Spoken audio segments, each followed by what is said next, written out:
회사에서 있었던 일이라고 그럽니다. 사무실에 근무를 하고 있는데 상사가 부하직원을 불렀어요. 여보게, 자네 혹시 부하를 믿는가? 그랬더니 부하직원이 아니요. 그랬습니다. 그래, 자네 지난주에 장모님이 돌아가셨다고 해서 휴가 냈지? 예. 그 장모님께서 부활하셨네. 봤대, 장모님 전화할세. 할렐루야. 아직도 웃지 않은 분 집에 가서 듣세요? 부활절 아침에 여러분을 주 안에서 만나게 돼서 감사하고 기쁩니다. 오늘도 인사하고 좀 말씀 듣겠는데요. 오늘 이렇게 인사해볼까요? 부활의 기쁨이 함께하기를, 이렇게 인사할까요? 시작. 부활의 기쁨이 함께하기를.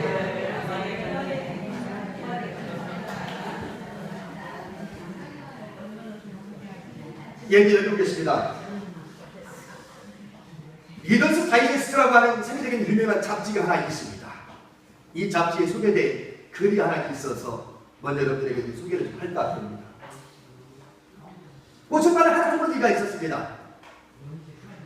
그 할머니는 항상 얼굴 표정이 환하게 밝은 표정으로 길거리에서 꽃을 팔고 있었습니다. 산 행세를 바라보니까 옷이 그렇게 화려하게 입었던 옷도 아니었고, 얼굴의 모습을 바라봤더니 주름살이 깊게 피어 있어서 누가 봐도 겉모습을 보면 아름답다, 예쁘게 생겼다, 그렇게 말할 수 있는 정도는 아니었습니다. 그런데 꽃을 파고 있는 이 할머니의 얼굴은 언제나 밝고 환하게 있었습니다. 여자분들 입장에서는 주름살이 있으면 그 주름살을 가리기 위해서 온갖 화장을 진하게 하고 어떻게든 그걸 감추려고 노력하는데, 오히려 이 할머니의 주름살은 파란 그 얼굴의 웃음기를 좀 더 빛나게 만들어 줬습니다. 지나가던 젊은 사람이 할머니에게 물었습니다. 할머니, 얼굴 표정이 상당히 밝고 좋으네요. 그때 할머니가 하는 말입니다. 응? 좋지? 나는 얼마나 지금 행복한지 몰라? 겉모습은 결단코 행복한 모습이 아닌데, 옷도 그렇게 뭐 화려한 옷을 입은 것도 아니고 반듯하게 차려입은 옷도 아니었고, 연세도 꽤 많이 있어서 그렇게 겉모습을 봐도 볼품없는 그런 할머니였던 겁니다. 근데 기쁘고 행복하다고 얘기합니다. 그래 물었습니다. 할머니, 도대체 뭐 때문에 그렇게 행복하시다고 말씀하십니까? 그랬더니 할머니가 이렇게 이야기합니다. 예수님이 십자가에 못 박혀 죽으실 때는 슬펐지. 온 세상이 슬펐어. 그런데 이 사흘 후에 예수님이 부활하셨단 말이야.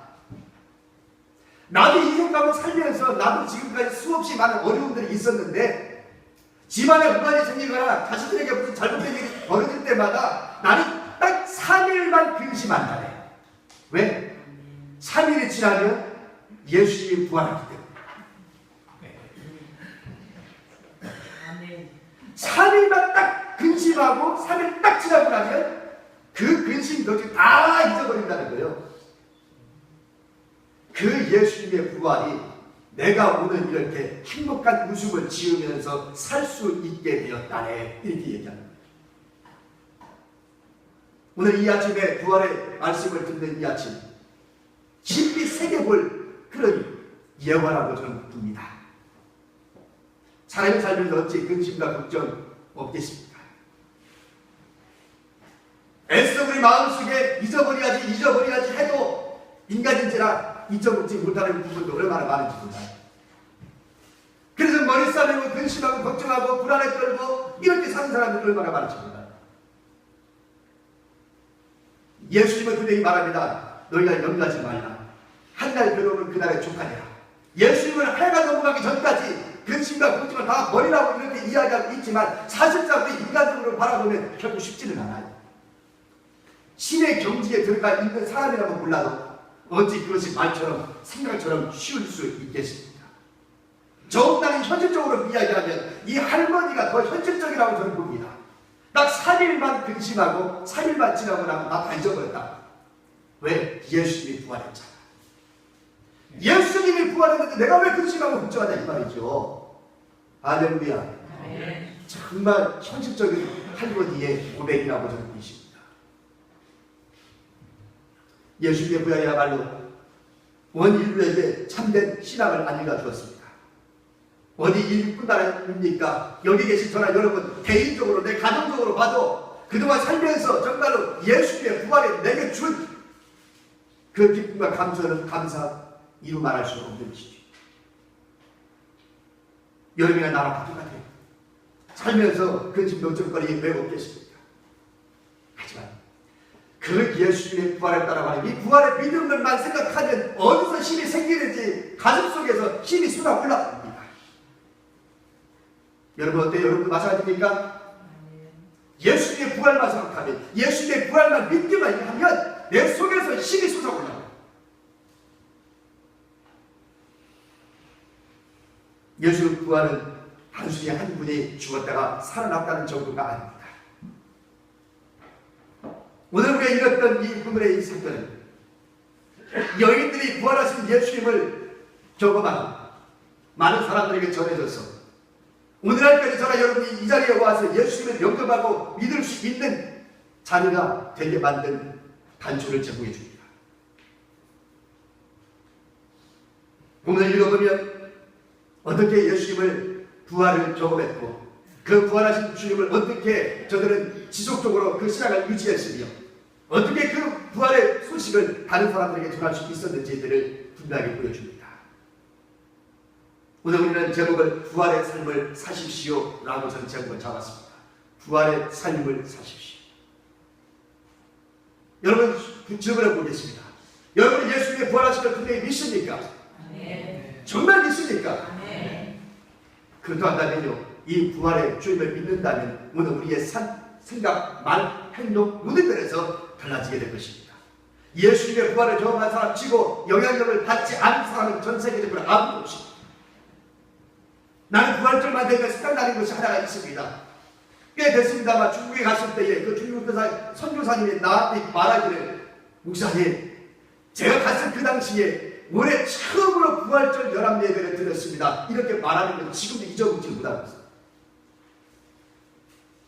중국은 아직도 복음의 자유가 없습니다. 삼자교회라고 해서 중국 당국이 인정한 교회만이 진정한 교회로 이루어지고 있고 지하에서 남몰래 믿음 생활을 하고 있는 많은 교회들이 있습니다. 그들이 인정받지 못하고 있습니다. 공식적으로 삼자교회가 아닌 것입니다. 그럼에도 불구하고 부활절 예배를 지금까지 드려본 적이 없다는 거지. 왜요? 이 부활이라고 하는 것은요 놀라운 겁니다. 공산당들이 제일 무서워했던 것이 뭐였냐면 바로 부활이라고 하는 믿음이었던 거죠.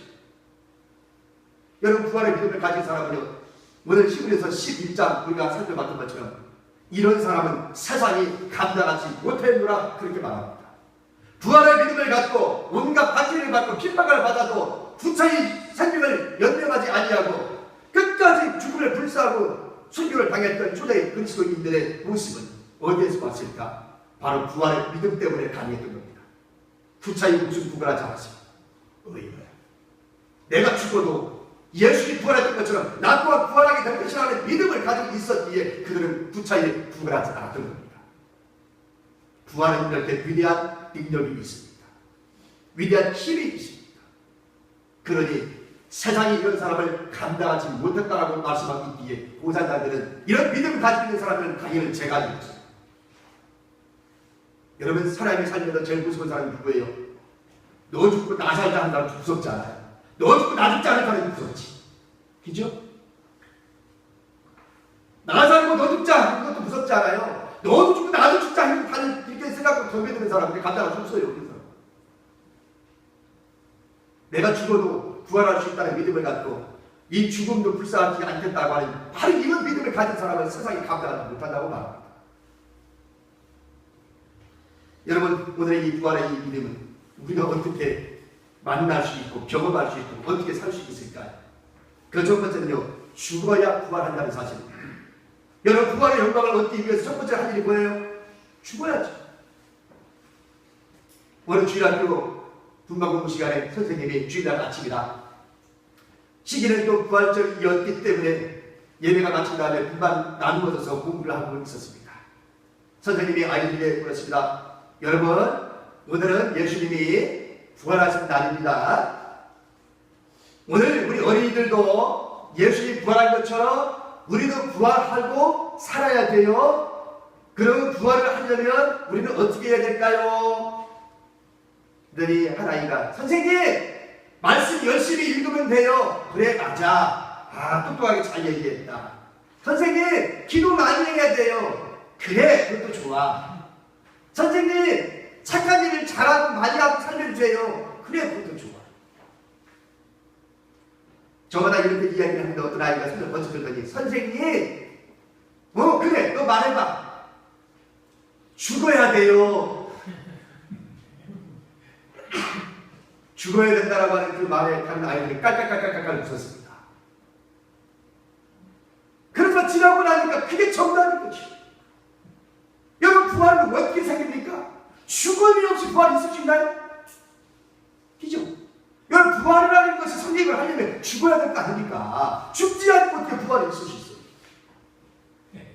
그 아이가 알고 대답을 했는지 모르고 대답을 했는지는 몰라도 선생님, 부활을 하려면요 먼저 죽어야 돼요. 맞습니다. 먼저 죽어야 되지. 여러분, 안식구 새벽 첫날 여인들이 지금 무덤을 향하여 창품을 가지고 올라갑니다. 무덤에 딱 도착해 보니까 벌써 돌문이 옮겨져 있는 거예요. 얼마나 무섭습니까, 여러분? 근데 여인들이 그 돌문이 옮겨진 것을 바라보고 난 다음에 깜짝 놀라면서 겁을 잡고 먹으면서도 불구하고 뒤로 물러나지 아니하고 무덤 속으로 들어갔어요. 이 3절 말씀에 그렇게 나오죠? 들어가니 주 예수의 시체가 보이지 아니하더라. 여자들은요 지체 없이 무덤 안으로 들어갔습니다. 나는 오늘 이 부분을 말씀을 가지고 나서요 오늘의 이 여인들도 죽었구나 그 생각을 합니다. 죽음의 경험을 했구나 그 생각을 합니다. 오늘 여인들이 예수님의 부활을 경험할 수 있었던 첫 번째 이유는 뭐냐면 저들이 죽었기 때문에 예수님의 부활을 경험했다 이 말입니다. 왜요? 무덤 속에 들어갔다고 했잖아요. 무덤 속에 들어가는 누구만이 들어갈 수 있어요? 죽은 사람만 들어가지 아닌가요? 산 사람이 무덤 속에 있나요? 사는 사람은 무덤 속에 들어갈 수 없지. 죽어야만이 무덤 속에 들어가는 거잖아요. 있습니까? 이거 무슨 뭐 이상한 사람이 뭐 있어요? 당연히 죽어야 무덤 속에 들어가지. 산 사람이 무덤 속에 들어가? 죽어야 무덤 속에 들어가는 거지. 그런데 보세요. 이 여인들이 지금 무덤 속으로 들어갔어요. 여러분 생각하면 이렇게 얘기할 겁니다. 아이고 목사님, 그게 뭐 죽음입니까? 비어있는 무덤. 불문이 옮겨졌으니까 그냥 들어갈 수 있지요. 무엇은 그렇게 억지 주장을 말씀 전하면서 그렇게 미십니까? 이렇게 하실 줄 모르겠습니다. 그러나 여러분, 그렇게 쉽게 얘기할 수 있는 거리가 아닙니다. 자, 한번 생각해 볼까요? 상상해 봅시다. 여러분, 지금 시점이 어떤 시기예요? 대낮입니까? 새벽입니까? 밤중입니까? 새벽이라고 말하고 있죠. 새벽이면 동이 뜰 때요? 안 뜰 때야? 새벽이니까 지금 어두컴컴한 때입니다. 어두컴컴한 때에 지금 어딜 향하고 가고 있다고요? 무덤을 향해 가고 있어요. 무덤을 향해 가고 있어요. 자, 여러분이 지금 밤중에 아무도 인적이 없는 드문 그런 뜸한 곳에 공동묘지만 지나가도 머리가 쓸까 안 쓸까? 여러분 쓰지요. 대단한 감정이 없는 사람은요 공동묘지만 지나가도 머리가 빡빡해도 닭살 돋을 거예요. 그런데요 지금 예수님의 무덤에 왔는데요 무덤이 돌문이 옮겨져 있어 상황이 지금 심각합니다. 이 사람들이 어떤 생각하고 왔을까요? 이 무덤에 돌문이 지금 가늘이 있고 로마 군병들 지지고 있을 거 다 그 생각하시고 왔단 말이에요. 그런데 걱정을 하면서 본 거예요. 내가 우리가 가긴 가도 저 무거운 돌문을 누가 옮겨줄까 이런 걱정을 하면서 온 건데 사실에 돌문은 옮겨져 있지 군인들은 다 어디 갔는지 다 없어져 버렸지. 상황이 이상하게 돌게되고 있는 거야 지금. 그 무덤은 열려져 있고 말입니다. 그런데 그 문에 들어가서 내가 그걸 들어간다? 여러분 얼마나 용기가 아니면 불가능한 얘기요. 지금 우리가 말씀으로 보니까 뭐 그렇게 대수롭지 않게 여기지만 말이죠. 결국 쉽지가 않아요. 왜 쉽지 않다고 볼까요? 12절 보겠습니까? 12절 보세요. 12절 뭐라고 되어 있나 볼게요.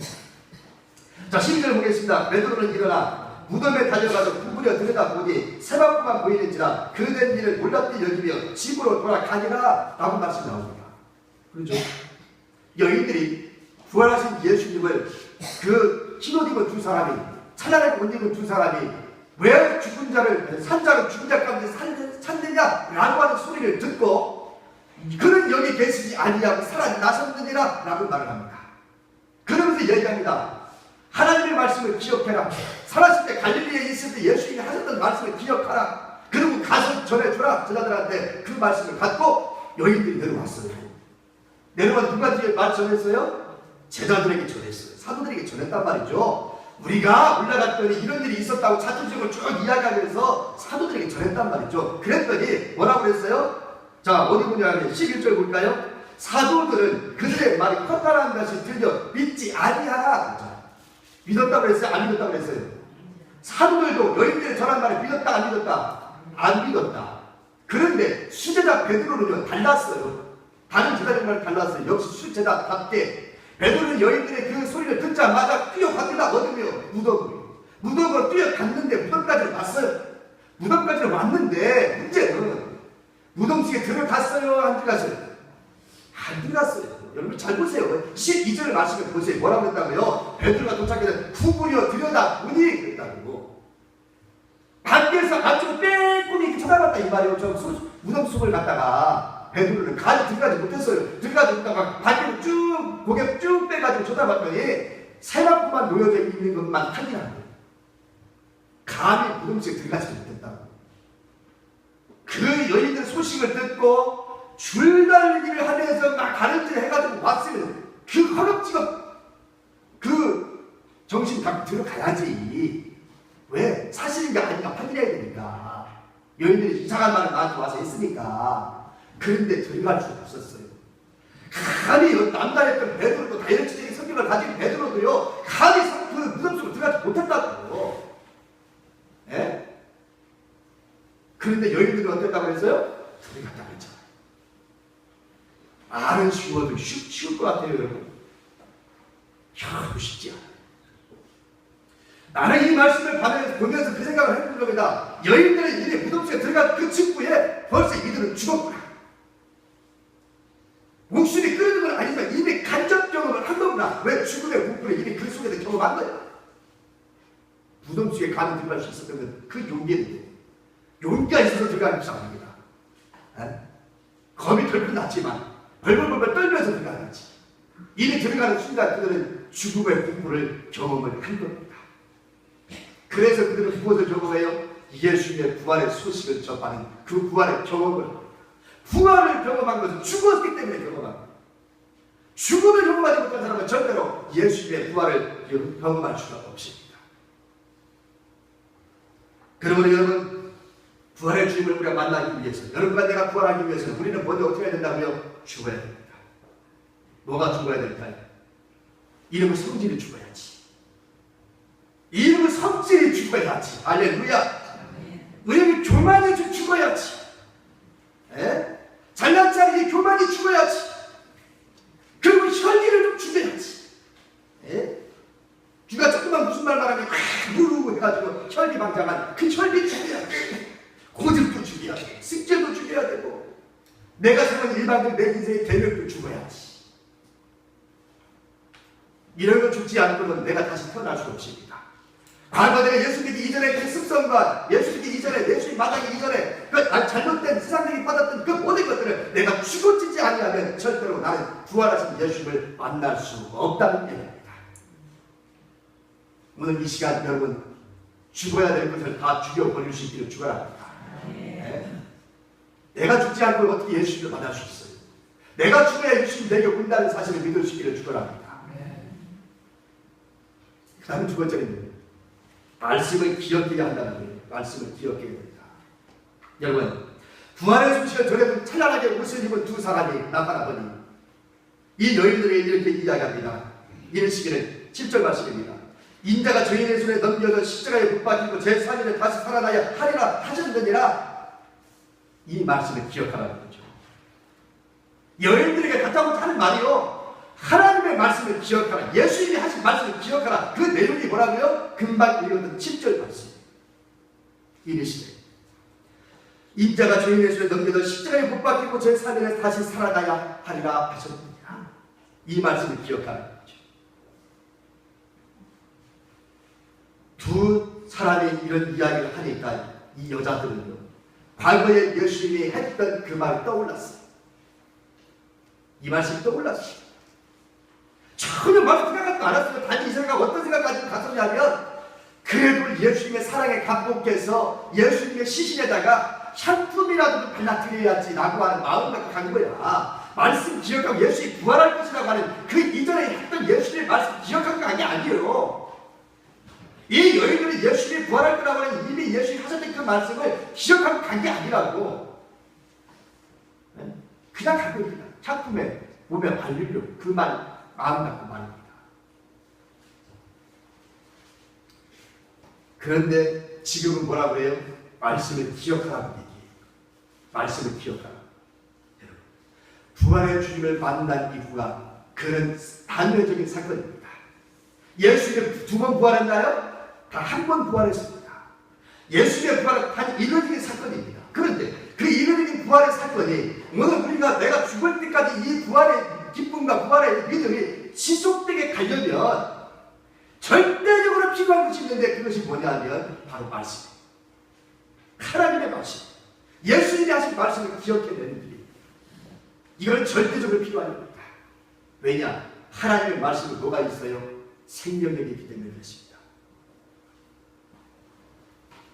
요한복음 1장 1절 말씀에 보면 이렇게 기록합니다. 태초에 말씀이 계시니라. 이 말씀이 하나님과 함께 계셨으니 이 말씀은 곧 하나님이시니라. 2절 보면 그가 태초에 하나님과 함께 계셨고 만물이 그로 말미암아 지은 바 되었으니 지은 것이 하나도 그가 없이는 된 것이 없느니라. 그 안에 생명이 있었으니 이 생명은 사람들의 빛이라. 이렇게 말하죠. 태초에 말씀이 계셨는데, 이 태초에 말씀이 계신 이 말씀은 뭐라고요? 하나님의 말씀이고요. 이 말씀 속에 뭐가 있어요? 생명력이 있어요. 생명이 있어요. 부활의 믿음과 부활의 소식을 우리가 유지 발전시키고 갈 수 있으려면 뭐가 있어야 돼요? 말씀이 있어야 돼요. 그래서 예수님의 말씀을 기억하라고 얘기하고 있는 거예요. 생명이 없는 것은 죽음과 마찬가지입니다. 여러분, 우리 신앙생활에 생명력 있는 신앙생활을 할 것이냐, 아니면 생명력 없는 신앙생활을 할 것이냐는 아주 중요합니다. 요즘 양계장에 나오는 대화는 모두 무정란입니다. 정자가 없어요. 수컷과의 관계에 있으면서 정자가 있으면 유정란이라고 그러고, 정자가 없는 것은 무정란이라 그러죠. 다 알고 있는 얘기 아닙니까? 네. 그런데 이 무정란은 어미닭에 품는다고 해서 부화가 될까요? 안 될까요? 안 돼요. 유정란은요, 어미닭에 품고 있으면 21일 정도만 기다리면 되는 건가요? 이 어미닭이 품고 있으면 21일 정도 되면 이 병아리가 이 달걀에서 삐약삐약하고 나와요. 차이는 뭡니까? 겉으로 보면 달걀이랑 똑같아요. 무정란이 됐든 유정란이 됐든 겉모습은 같아요. 뭘 구별할 수 있는 방법이 없어요. 네? 그런데 언제 할 수 있어요? 어미닭에 품어보면 알아요. 어미닭에 품어보면 유정란은 시간이 흐르면 핏줄이 보이기 시작합니다. 햇빛에 이렇게 대보면 말이지. 근데 무정란은 아무리 어미닭에 품고, 요즘은 어미닭에 품어가지고 병아리를 부화시키는 것이 아니라 어떤 도구를 다 준비해가지고 시스템에 맞춰가지고 적당한 온도를 맞춰줘서 기계적으로 요즘 다 부화시키기 때문에 어미닭에 품는 경우는 거의 없죠. 지금은 다 기계로 하니까. 그러나 아무리 최첨단의 기계를 갖다 들이대도 무정란은 절대로 부화할 수가 없습니다. 마찬가지로 오늘 우리가 교회를 아무리 오래 다닌다 할지라도 그 속에 예수의 말씀이 없으면, 우리는 겉모습은 교인일지라도 그 속에 예수님의 부활의 능력이 없는 그저 겉껍데기에 불과한 그리스도인이 될 수밖에 없습니다. 오늘 신문을 입은 두 천사는 말하기를 예수님의 말씀을 기억하라고 이야기합니다. 기억해야만 합니다. 말씀을 끊임없이 묵상하고 그 말씀을 먹고 기록하고 그 그 말씀을 기억하면 대단히 중요한 일입니다. 마지막 세 번째는 부활의 소식을 전해야 된다는 것이죠. 여러분, 내가 부활의 주를 만났으면 제일 중요한 것은 뭐냐면 이제 부활의 소식을 전하지 않으면 안 됩니다. 오늘 여인들이 그렇게 말합니다. 가서 누구한테 전하라고요? 제자들한테 가서 전하라. 그렇게 말하죠. 제자들한테 가서 전하라. 만약 뒤집어 들어갔다 보면 제자들에게 이 여인들이 가서 전하지 않았더라면 글쎄요, 오늘 여기 계시는 저나 여러분과 과연 예수님을 알 수 있었을까 싶습니다. 누군가 전해주는 사람이 있었으니까 오늘 저와 여러분 예수 믿는 거지. 맞죠? 오늘 여기 여러분 이 자리에 앉아 있는 것도 누군가가 전도받고 온 거 아니에요? 자원에서 온 사람도 있겠지만 자원에서 온 사람도 따지고 보면 누군가가 말씀을 나한테 전해줬기 때문에 나가 때가 돼서 내가 자원하는 마음으로 교회에 나온 거지. 전하는 이 없이 내가 교회에 나오신 사람은 없을 겁니다. 그러므로 전해주는 사람이 있어야죠. 여인들은 바로 그 일을 했습니다. 그런데 우리가 전도한다고 해서 이 전도하는 것을 가지고 교회에 나오겠다고 등록하는 사람이 얼마나 될까요? 많이 있을까요? 없을까요? 거의 없어요. 거의 없어요. 솔직히 말해요. 예? 이따 우리 예배 끝나면 이제 또 우리 전도하러 나가지만 그렇게 전도한다고 해서 나 예수 믿겠어 하고 나오는 사람이 얼마나 있겠습니까? 그런데 그럼에도 불구하고 우리가 합니다. 왜요? 오늘 말씀 보세요. 여인들이 가서 제자들한테 말씀을 전했더니 제자들이 하는 말이 뭐라고 그랬어요? 사도들이 그들의 말이 허탄한 듯이 들려 믿지 아니하니라 그렇게 말했어요. 아니 예수님 앞에 3년 동안 교육받았던 말씀을 들었던 제자들조차도 여인들이 예수님이 부활했다는 소식을 전해 듣는데 믿었다고 했어? 안 믿었다고 했어요? 안 믿었다고 했단 말이에요. 여러분 생각해보세요. 여러분, 아니 예수님의 제자들조차도 안 믿어요. 예수 부활했다는 소식을 듣는데 너무 이상하지 않습니까, 여러분? 안 믿어요. 그나마 베드로 조금 그 중에 그죠? 그 다른 제자들보다도 수제자답게 그래도 조금 여인들이 예수님이 부활했다는 소식을 딱 전하니까 다른 사람들은 안 믿었다고 밀렸는데 그래도 베드로는 그 소리를 듣자마자 무덤으로 향하여 부쳐 올라갑니다. 확인해 보겠다는 거지. 여인들의 말이 사실인가 그렇지 아니한가요? 적어도 사실 여부라도 확인을 해봐야 되는데 다른 제자들이 뭐라고 그랬어요? 믿지 아니함으로 아무런 조치를 행동을 취하지 않아요. 네? 안 믿어지니까 무슨 행동이 필요하겠어. 저 여자들이 헛소리 한다고 생각하겠지. 그런데 베드로는 그래도 조금 나은지 뛰쳐 올라가서 예수님이 정말 부활했는지 여인들이 한 말이 사실인지를 확인하고 있는 겁니다. 그런데요, 확인한 것까지는 좋아요, 여러분. 안 한 것보단 나아. 확인한 것까지는 좋은데 결과가 어떻게 나오는지 압니까? 12절 다시 보세요. 12절 끝에 다시 보세요. 자, 베드로는 일어나 무덤에 달려가서 부풀려 들여다보니 세마포만 보이는지라 그 된 일을 놀랍게 여기며 집으로 돌아가니라. 어디로 돌아가니라요? 집으로 돌아가니라. 확인했으니 말이죠. 예? 예수님이 수제자 베드로였다는 확인하고 갔다니 적어도 그 속에 빈 세마포만 봤다고 했잖아요. 그러면 여인들이 한 말을 다른 사람은 몰라도 수제자 베드로는 믿어야지. 아니요? 아니 베드로를 믿어야 될 거 아니야. 다른 사람은 몰라도 아니 수제자가 안 몰라대? 아니 베드로는 믿어야 되는데 베드로조차도 무덤에 와서 확인을 한 것까지는 좋은데 집으로 돌아가니라. 예수님의 말씀, 하나님의 말씀, 예수님의 부활의 사실은 온 동네 사람들에게 전했다 전하지 않았다? 전하지 않았어요. 오늘 우리가 전도 현장에서 만나는 수없이 많은 사람들에게 달걀을 주면서 전도하고 전도를 주면서 전도할지라도 내가 기대했던 바대로 저들이 움직여지지 않을 것입니다. 그러나 그럼에도 불구하고 여러분 실망하지 마십시오. 그런 실망할 마음이 들거든 오늘 이 말씀을 생각나기를 축원합니다. 왜요? 제자들조차도 말씀을 들어도 믿지 않았습니다. 하물며 세상에 있는 사람들이 우리가 전도지 한 번 전한다고 계란 하나 더 준다고 저들이 우리가 전한 그 예수님을 믿겠냐는 말이에요. 네? 그렇다고 해서 전도해야 돼요? 안 해야 돼요? 네? 해야 되잖아요. 오늘 여기 여인들도 했잖아요. 나중에 예수님이 제자들조차도 이제 처음에는 안 믿었지만, 당일날 안 믿었지만, 부활하신 예수님이 이 예수님의 제자들에게 찾아와가지고 평안이 있을지어다 하면서 방문이 걸어 담그고 있는데 예수님이 찾아와서 보여주지요. 예수님 살아난 걸 직접 저들에게 보여줍니다. 그 뒤로 예수님의 제자들은 달라지죠. 부활의 주님을 직접 만나고 난 다음부터. 그러나 적어도 이제 당일날이고 제자들조차도 예수님을 믿지 않았어요.